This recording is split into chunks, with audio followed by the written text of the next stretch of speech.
We've now come to the point where I will transfer stewardship of the college and the symbols of the office of president to Dr. Kurt Sessler. It has been my privilege and honor, to serve as the 76th president. Talking too much, there's not much voice left. Honor to serve as the 76th president of the organization, and I'm very excited about the future. Kurt, come on up here and join me on the podium.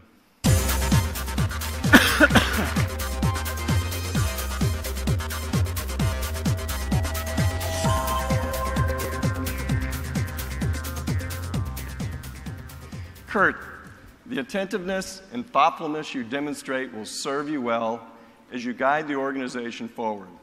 Your seasoned leadership skills and focused dedication to improving patient care will provide an example for all to follow.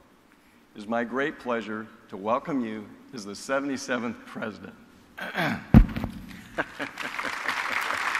right. We were worried about the man hug and the bumping mics. We now need to do a few other bits here. This is the ultimate in bling.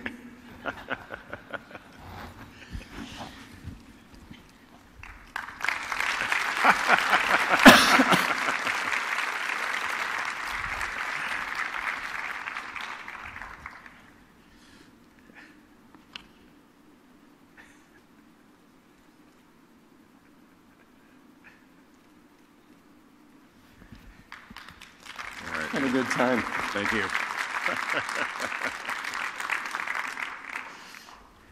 Thank you very much, Mike.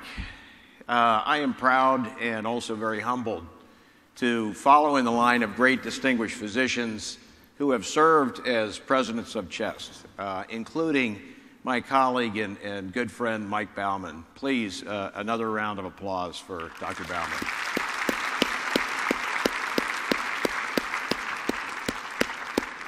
Well, a big Texas howdy to all of you. Knowing that I would be wearing some serious bling, I had to add my Western belt buckle that was handcrafted by a patient of mine to complete the outfit. Unfortunately, the bling interferes with the microphone, so I'm going to take the bling off. The belt stays on. It's great to be here. I hope you all are having an excellent meeting, and I hope that this is just one of many experiences you have had and will continue to have in partnership with CHEST during your professional career. As you probably know, creating and delivering a world-class meeting like CHEST 2014 is a direct result of innovative thinking and coordinated hard work by a multitude of people, the team of many dedicated members who have volunteered their time and talents, and our outstanding professional staff of the CHEST organization. Please join me in another round of applause for these outstanding individuals.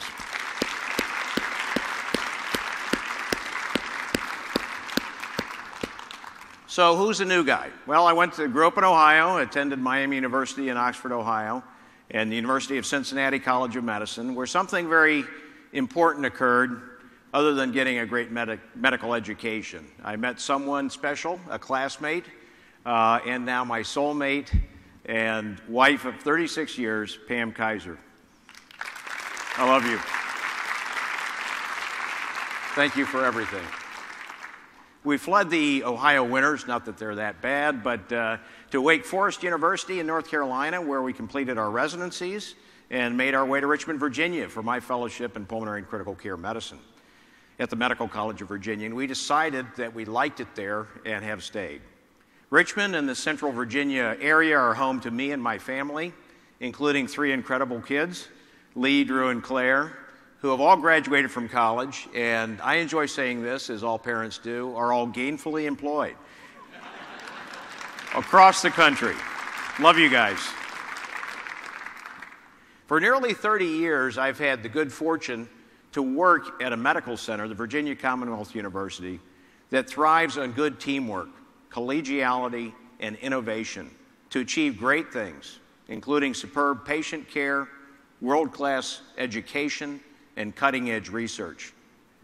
It's been great to work with my colleagues in the Division of Pulmonary and Critical Care Medicine, as well as the Center for Adult Critical Care, and my multi-professional colleagues in the Medical Respiratory Intensive Care Unit, as well as my research colleagues. And I'm indebted to each of these individuals for their understanding of the rigors of this commitment of mine to chest. By the way, these are very talented people. In fact, two of the individuals who I consider to be particularly influential over my career, Drs. Dick Wenzel and Barry Fowler, have gone on to publish novels of medical intrigue. And so I encourage you to look these up on Amazon. Thank you all for being fantastic colleagues and friends. Everyone in this auditorium knows that effective teams and collaboration are crucial to success. And I've worked most of my professional life in intensive care units, and this has ingrained in me a strong belief in the power of the team. I view my role as president of CHEST as similar to being an attending physician in the ICU, as one of providing leadership and direction, but also encouragement and empowerment to the many people who contribute to the vast good works of CHEST. I'm grateful for the opportunity to help lead this exceptional organization in the upcoming year, and I owe much to the past and current leaders of the American College of Chest Physicians for their support, their wisdom, mentorship, and friendship. My involvement with the CHEST organization has included leadership positions spanning several decades. Yes, I'm that old. It includes 3 different periods of service on the Board of Regents. I was mid-level faculty when I first served as chair of the Council of Sections, which is now the Council of Networks, and I was fortunate to observe firsthand the passion of people like Dr. Alan Goldberg and the dedication of Dr. Bob McCaffrey. About a decade ago, I served as a regent at large and learned much from working with the legends in pulmonary critical care medicine, including Drs. Udaya Prakash and Richard Irwin. And now I've had the good fortune of working closely with CHEST presidents Dr. Suhail Rauf, Dr. Darcy Marcinak, Dr. Mike Bauman, and CEO Paul Markowski, and this past year, a special addition, Dr. Barb Phillips as president-designate. The purpose behind my recounting these experiences is to remind me and everyone here that as current leaders, we stand on the shoulders of the giants who have come before us. And as leaders, we have an obligation to engage and support the next generation of leaders. Thank you all.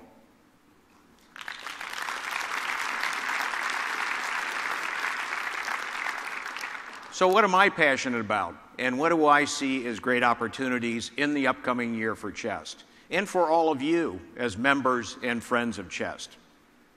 First, I am a clinician and educator at heart, and I am very excited about the comprehensive range of education and training CHEST offerings. You are experiencing CHEST 2014, and you will hear more in a few minutes about CHEST 2015, set to take place in Montreal, Canada. I guarantee that this will be a fantastic meeting. The board review courses continue to offer high-dose, concentrated first-class education for board preparation and general knowledge review, which, along with the board exam preparation materials in the SEEK series of textbooks, which now include pulmonary, critical care, sleep, and pediatric pulmonary, undoubtedly have prepared many individuals, including perhaps many of you, to help pass various board examinations over the past decades. You've heard about and may have visited the recently opened CHEST Global Headquarters and Innovation and Simulation and Training Center, in which hands-on training in pulmonary and critical care ultrasound, advanced bronchoscopy, difficult airways, mechanical ventilation, critical care echocardiography, and pulmonary function testing is provided. By combining knowledgeable experts, innovative staff, and this state-of-the-art simulation facility, it is no surprise that attendees find these courses invaluable. This expertise has also resulted in CHEST becoming the first medical organization to receive accreditation from the Society for Simulation in Healthcare, the first. CHEST is successfully providing a pivotal union of education and innovation, combining two of my passions in medicine. In fact, educators from CHEST are extending our expertise into the global realm as we help our colleagues in China to help formal fellowship training and certification in pulmonary and critical care medicine. Amazingly, this will be the first formal medical subspecialty fellowship in China. This relationship speaks to a core value of mine, which is also woven into the fabric of CHEST, and that of collegiality. I am a firm believer in the power of collaboration. Much can be accomplished by sharing and speaking with a unified voice. And I have personally seen that prominently in our partnership with other major critical care professional societies through the Critical Care Societies Collaborative, bringing together leadership of CHEST, the American Association of Critical Care Nurses, the American Thoracic Society, and the Society of Critical Care Medicine.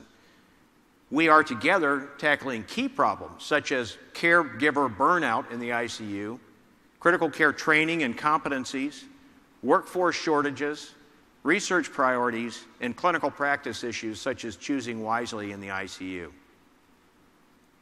So what do I believe that we, as leaders of CHEST, must do to be successful in these and many other endeavors?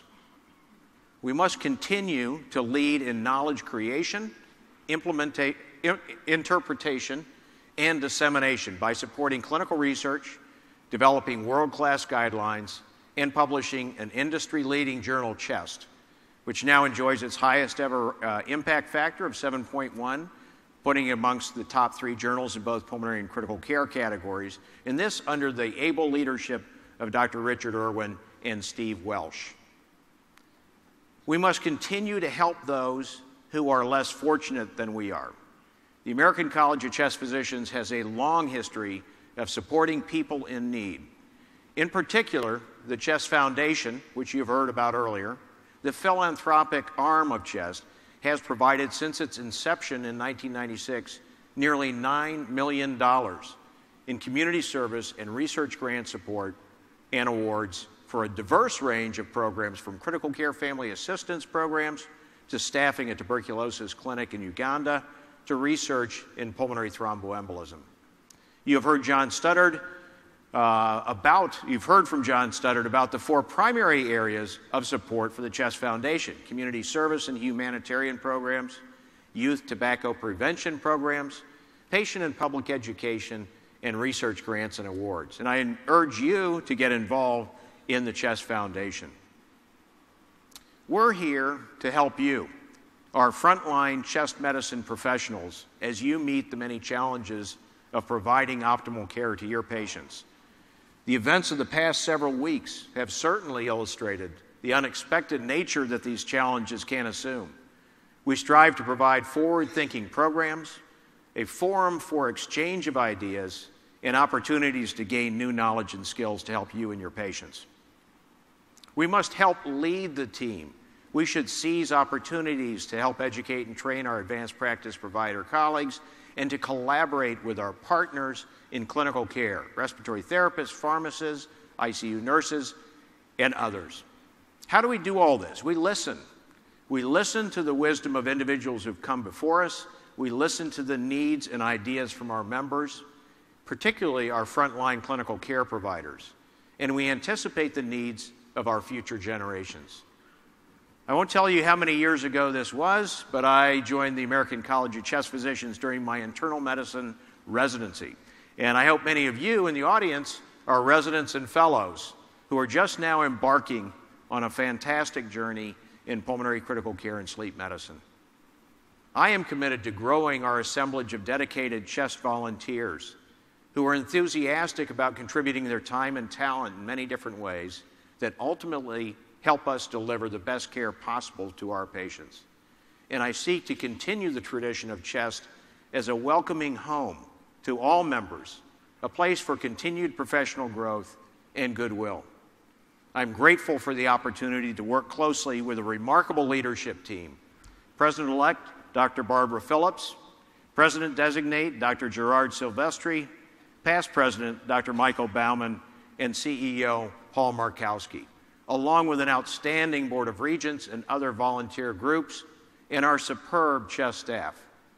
In closing, thank you, thank you, thank you to my family, my friends, my colleagues, for your support and guidance, and thank you in advance to all of you who will undoubtedly continue to make a difference in so many different ways. Thank you.